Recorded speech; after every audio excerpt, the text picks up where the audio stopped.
Ah, welcome to my fire, weary traveller. Please, sojourn at the hearth of an old skald, and I can tell you legends of the heroes of old. Dreams of Freedom. Reforging the Edge. By Tio the Tiffany. Chapter 2. Champion of the Queen. On the way out of Jennah's throne room, Logan nearly runs into Caudecus. Sorry, the Lord Legate Minister Caudecus Beetlestone the Wise. Him. More importantly than his pompous litany of titles, he is Jennah's biggest political opponent, and the reason Logan and Jennah can't formalize their relationship. Jennah is being overly cautious about him, in Logan's opinion, but he isn't about to question her decision. Logan gives him a polite smile. Caudecus smiles back at him, surprisingly warmly, before passing on towards the throne room. Logan stops and stares at Caudecus's back, chills running down his spine. As the doors to the throne room close on the Legate Minister, Logan almost turns to go after him. But there's a battle on. Logan doesn't have the time to supervise Caudecus while he presents whatever matter is troubling him this time to the Queen. Logan hates the thought of Caudecus in the same room with the Queen, especially with that disturbing smile. The man is plotting something. He won't do anything in the open, Logan is sure of that, but Logan likes to keep his own physical eyes on problems. Maybe he can post some extra Seraph in the throne room. Concern yourself first with the centaurs at the gate, Captain, and leave me to handle our internal affairs. Anise has her job, and Logan has his. With an effort, Logan turns away from the Queen's doors and heads back to Seraph headquarters. He can't spare any men from the fight in Shaemoor, especially since Logan will be joining them and unable to oversee administrative matters in HQ. Nevertheless, he sends an aide to summon 2 Seraph, qualified and vetted by Logan himself for such tasks in the past, who can provide an extra eye in the Queen's throne room until Caudecus leaves, or, ideally, until the centaur attack is over and the danger passed entirely. The aide salutes and dashes out the door, passing Lieutenant Groban on his way in. Logan turns to him and raises an eyebrow, inviting his report. Captain, none of the Seraph at Crichton Freeholds heard any word of centaur movement in the area. Their scouts had reported in not half an hour previously at shift change. The centaur camps they're watching are still there. Captain Trevelyan himself assured me no centaurs had come toward Divinity's reach, from the south or the east. Logan frowns. That's good, but he is still uneasy about the situation. He makes light of it in the presence of his men, though, relaxing his shoulders and putting some relief in his voice. Well, that must simply mean the force at Shaemoor is quite light. Possibly a diversion of some sort. Did you issue any additional instructions to Trevelyan's command? Light force or no, the centaurs know their shift changes somehow, and the garrison is hard-pressed without reinforcements. Logan will have to tread very cautiously. No, Captain. Do you think we should take precautions there and at other locations? Logan frowns for a moment, considering it. But there is not much to be helped if other attacks do spring up. No, our garrisons and outposts are well manned and prepared for attack. Trevelyan's command will be on their guard already, knowing we are seeing unusual centaur activity, and otherwise, the attack on Shaemoor doesn't hinder our efforts on the battlefields further out.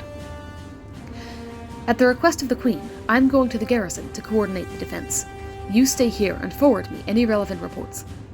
I was going to arrange for supplemental forces from inside Divinity's reach to exchange with some of the newer soldiers.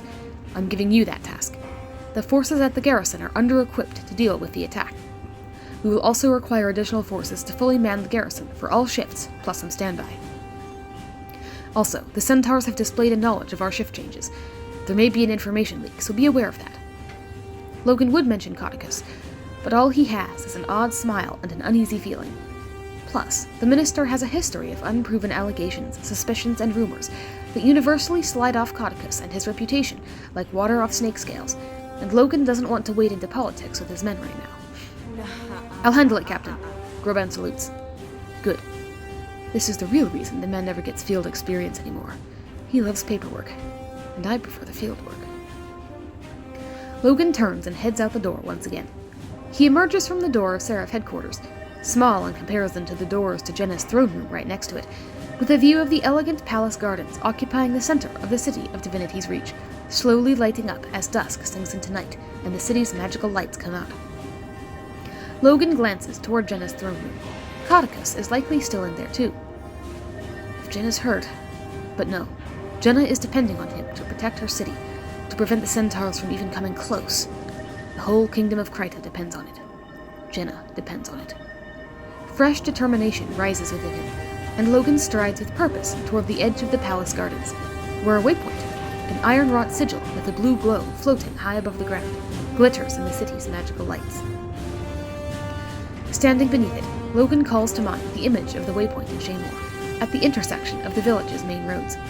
Magical blue dust, the same hue as the waypoint's glow, fills his vision, and when it fades, he is standing at the crossroads in Shaemoor.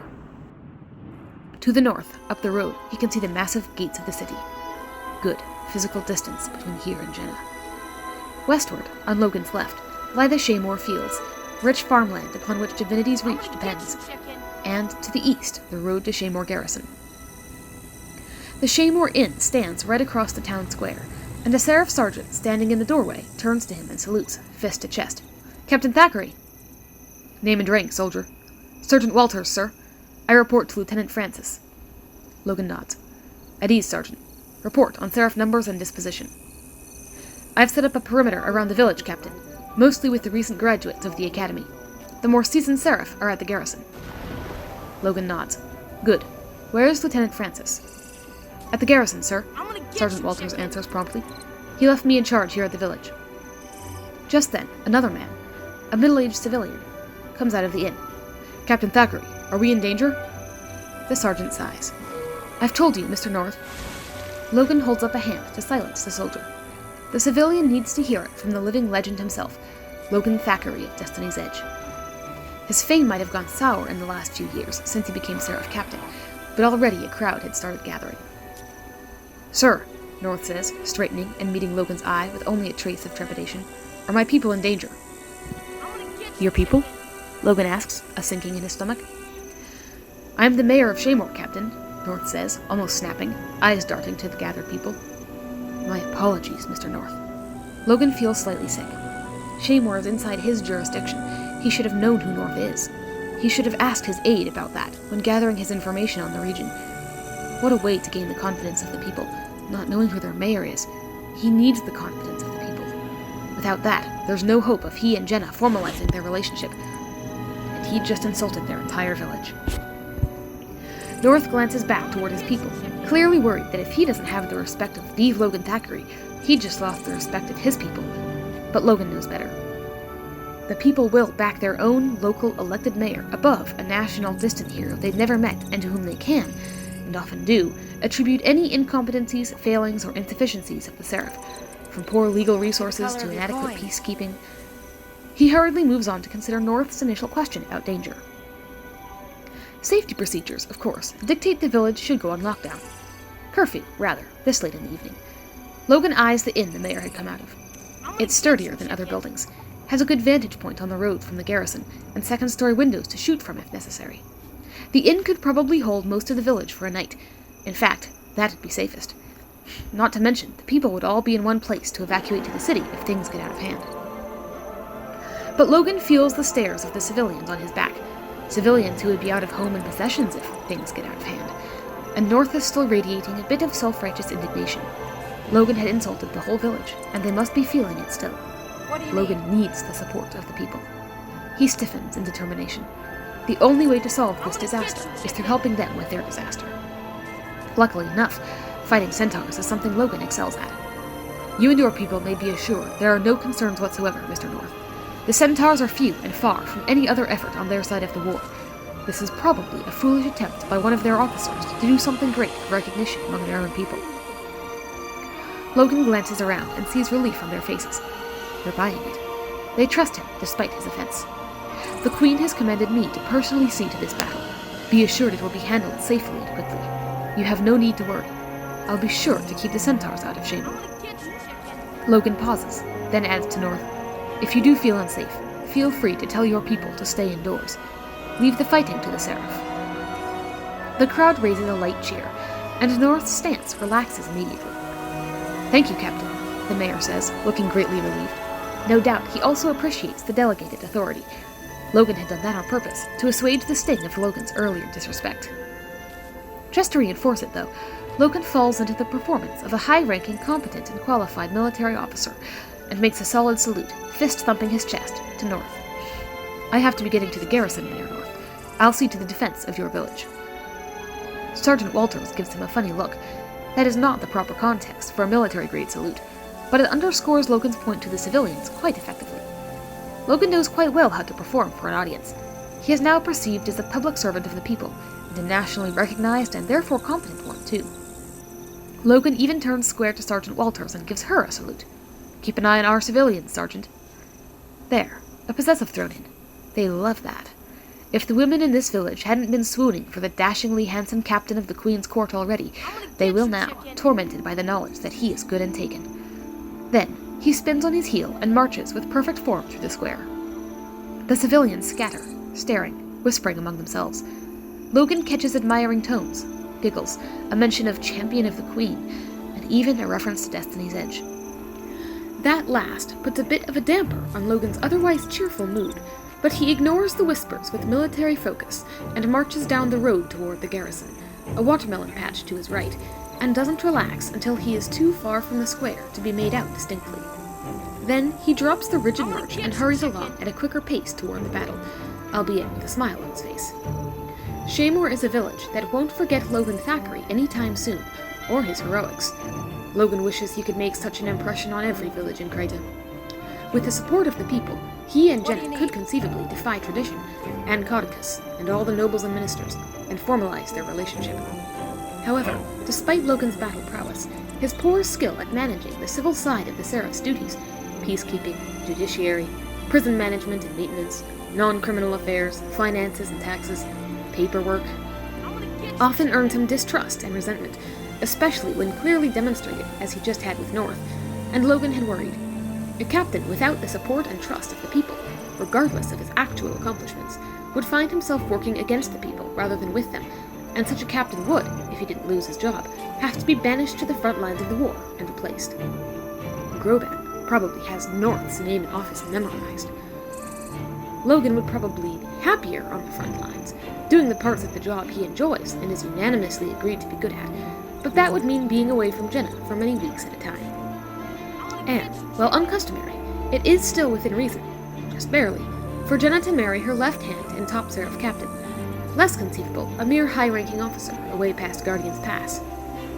Logan is merely a commoner in Krita, and that's all there is to it. If Ascalon were still a human nation, or the Thackeray name carried its full weight, then their marriage could be spun as a political union, but, alas, it is not so. As Logan is a hero in his own right, such considerations could be waived, if not for the opposition of Caudecus and the people in the name of tradition. But the more Logan looks like an incompetent Seraph captain, on top of the hierarchy chain and more bureaucrat than soldier, the less friendly the people would be to a match so far outside custom. But clearly, Logan had been worrying too much, something he tends to do when it comes to Jennah, if the reception in Shaemoor is anything to go by. Clearly, his military prowess is enough to offset the civil damages done by his otherwise lackluster performance of his domestic duties. The people took his word for everything, and went joyously about their evening, certain that the legendary Logan Thackeray of Destiny's Edge would handle everything. It was a little risky, telling them to go about life as usual, but Logan is sure he can handle the centaurs, given his personal presence on the upcoming battlefield.